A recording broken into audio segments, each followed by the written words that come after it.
காலை வீடியோவில் பார்த்தேன். திரு அண்ணாமலை ஐபிஎஸ் அவர்கள்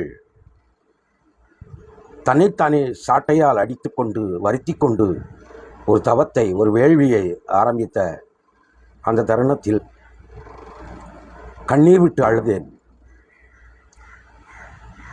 என் கண்ணீரை கட்டுப்படுத்த முடியவில்லை.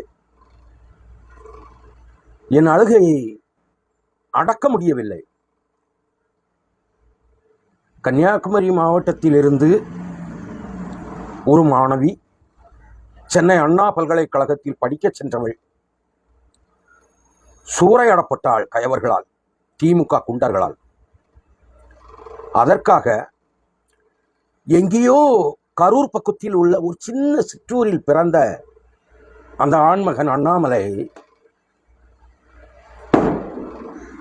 தன்னைத்தானே வருத்தி கொண்டதை பார்க்கும் பொழுது உண்மையில் என்னால் தாங்க முடியவில்லை. நான் இந்த தருணத்தில் எங்கள் கன்னியாகுமரி மாவட்டத்து மக்களுக்கும் சரி, எங்கள்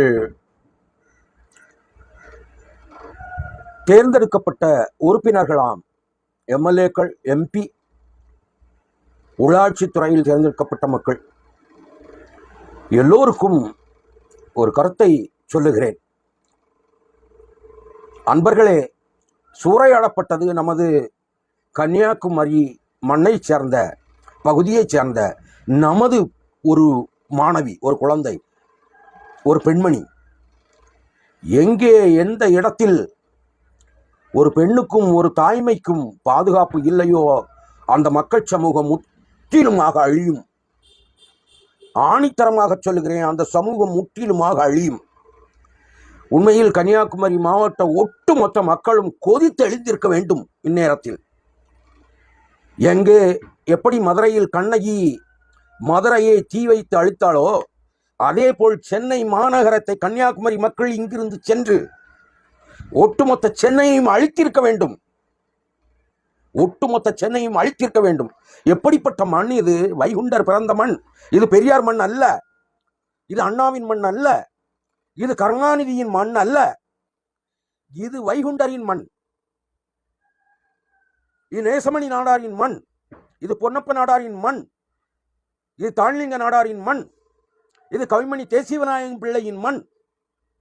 இந்த கன்னியாகுமரி பூமி இருக்கிறதே, இது அமரர் ஜீவா பிறந்து வளர்ந்த மண். இந்த மண்ணை சார்ந்த மக்கள் தன்னுடைய பிள்ளைகளில் ஒன்று சென்னையில் சூறையாடப்பட்டதை பார்த்து கொஞ்சம் கூட ஒரு சின்ன உணர்ச்சி இல்லாமல் இருக்கிறீர்களே, உண்மையில் தாங்க முடியவில்லை அன்பர்களே, தாங்க முடியவில்லை. நடக்கின்ற ஆட்சி யாருடைய ஆட்சி? ஸ்டாலின், மு க ஸ்டாலினுடைய ஆட்சி. முதலமைச்சர் மு க ஸ்டாலினை பற்றி உங்களுக்கு தெரியுமா? மு க ஸ்டாலின் 75, 76களில் மிசாவில் கைதாகி உள்ளே போனார் என்று சொன்னார்கள். உண்மையில் மிசாவில் கைதாகி உள்ளே போனாரா? அன்பர்களே, உங்களுக்கு ஒரு உண்மையை சொல்லுகிறேன். இதே நமது முதலமைச்சராக இருக்கிறாரே மு க ஸ்டாலின், அன்றைய காலகட்டத்தில் மிசாவில் உள்ளே செல்லவில்லை. அவர் உள்ளே சென்றதற்கு காரணம் இதே போன்ற ஒரு சூறையாடல், ஒரு பெண்ணின், ஒரு மாணவியின் சூறையாடல்.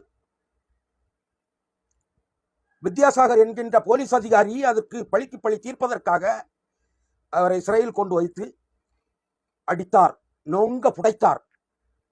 அதுதான் உண்மை. அன்று ஆரம்பித்தது மாணவிகளை, கல்லூரி மாணவிகளை சூறையாடப்பட்டது அன்று ஆரம்பித்தது. இன்று வரை நெஞ்சம் கொதிக்குது, நெஞ்சம் கொதிக்குது, தாங்க முடியல.